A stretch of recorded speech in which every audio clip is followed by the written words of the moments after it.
Segundo Samuel, capítulo 19.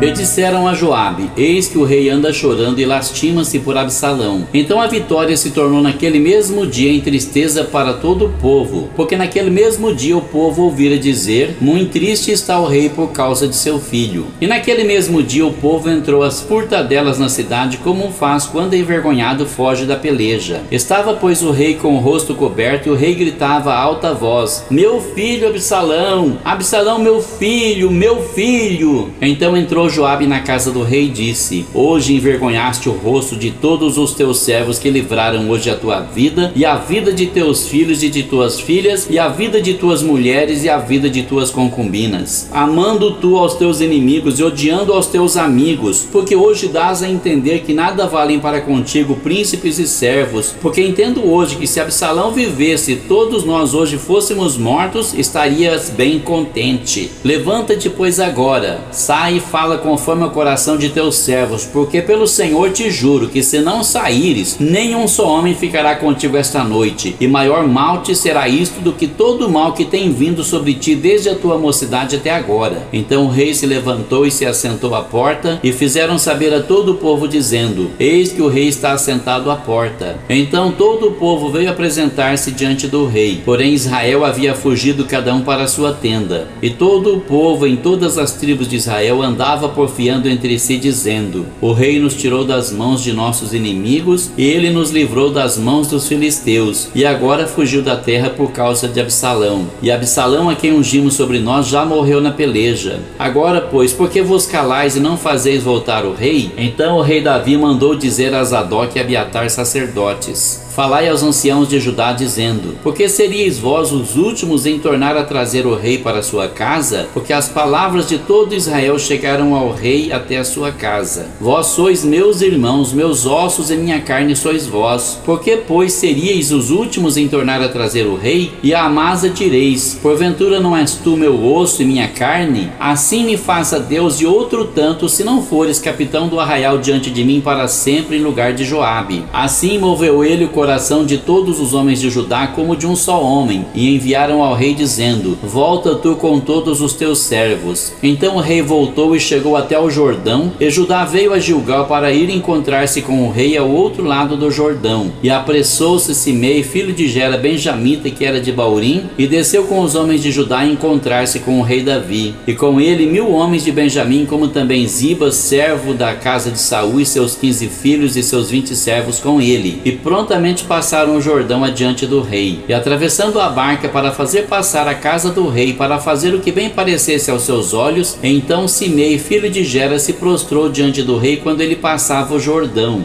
e disse ao rei: não me impute, meu senhor, a minha culpa, e não te lembres do que tão perversamente fez teu servo no dia em que o rei meu senhor saiu de Jerusalém. Não conserve o rei isto no coração, porque teu servo deveras confessa que pecou. Porém eis que eu sou o primeiro que de toda a casa de José desci a encontrar-me com o rei meu senhor. Então respondeu Abissai, filho de Zeruia, e disse: não morreria, pois, Simei por isto, havendo amaldiçoado o ungido do Senhor? Porém Davi disse: que tenho eu convosco, filhos de Zeruia, para que hoje me sejais adversários? Morreria alguém hoje em Israel? Pois porventura não sei que hoje fui feito rei sobre Israel? E disse o rei a Simei: não morrerás. E o rei lhe jurou. Também Mefibosete, filho de Saul, desceu a encontrar-se com o rei, e não tinha lavado os pés, nem tinha feito a barba, nem tinha lavado as suas vestes, desde o dia em que o rei tinha saído até o dia em que voltou em paz. E sucedeu que, vindo ele a Jerusalém a encontrar-se com o rei, disse-lhe o rei: por que não foste comigo, Mefibosete? E disse ele: ó rei meu senhor, o meu servo me enganou, porque o teu servo dizia: albardarei um jumento e nele montarei e irei com o rei, pois o teu servo é coxo. Demais disto, falsamente acusou a teu servo diante do rei meu senhor. Porém o rei meu senhor é como um anjo de Deus. Faze, pois, o que parecer bem aos teus olhos, porque toda a casa de meu pai não era senão de homens dignos de morte diante do rei meu senhor, e contudo puseste a teu servo entre os que comem a tua mesa. E que mais direito tenho eu de clamar ao rei? Porque ainda mais falas de teus negócios? Já disse eu: tu e Ziba reparti as terras. E disse Mefibosete ao rei: tome ele também tudo, pois já veio o rei meu senhor em paz à sua casa. Também Barzilai, o gileadita, desceu de Rogelim e passou com o rei o Jordão, Jordão para o acompanhar ao outro lado do Jordão. E era Barzilai muito velho, da idade de 80 anos. E ele tinha sustentado o rei quando tinha sua morada em Maanaim, porque era grande homem. E disse o rei a Barzilai: passa tu comigo e sustentar-te-ei comigo em Jerusalém. Porém Barzilai disse ao rei: quantos serão os dias dos anos da minha vida para que suba com o rei a Jerusalém? Da idade de 80 anos sou eu hoje. Poderia eu discernir entre o bom e o mal? Poderia o teu servo ter gosto no que comer e beber? Poderia eu mais ouvir a voz dos cantores e cantoras? E por que será o teu servo ainda pesado ao rei meu senhor? Com o rei passará teu servo ainda um pouco mais além do Jordão. E por que me recompensará o rei com tal recompensa? Deixa voltar o teu servo e morrerei na minha cidade, junto à sepultura de meu pai e de minha mãe. Mas eis aí está o teu servo Quimã. Passe ele com o rei meu senhor e faze-lhe o que bem parecer aos teus olhos. Então disse o rei: Quimã passará comigo e eu lhe farei como bem parecer aos teus olhos, e tudo quanto me pedires te farei. Havendo pois todo o povo passado o Jordão e passado também o rei, beijou o rei a Barzilai e o abençoou, e ele voltou para o seu lugar. E dali passou o rei a Gilgal, e Quimã passou com ele, e todo o povo de Judá conduziu o rei, como também a metade do povo de Israel. E eis que todos os homens de Israel vieram ao rei e disseram ao rei: por que te furtaram nossos irmãos, os homens de Judá, e conduziram o rei e a sua casa da além do Jordão, e todos os homens de Davi com eles? Então responderam todos os homens de Judá aos homens de Israel: porquanto o rei é nosso parente. E por que vos irais por isso? Porventura comemos as custas do rei, ou nos deu algum presente? E responderam os homens de Israel aos homens de Judá e disseram: 10 partes temos no rei, e até em Davi mais temos nós do que vós. Por que, pois, não fizestes conta de nós, para que a nossa palavra não fosse a primeira para tornar a trazer o nosso rei? Porém a palavra dos homens de Judá foi mais forte do que a palavra dos homens de Israel.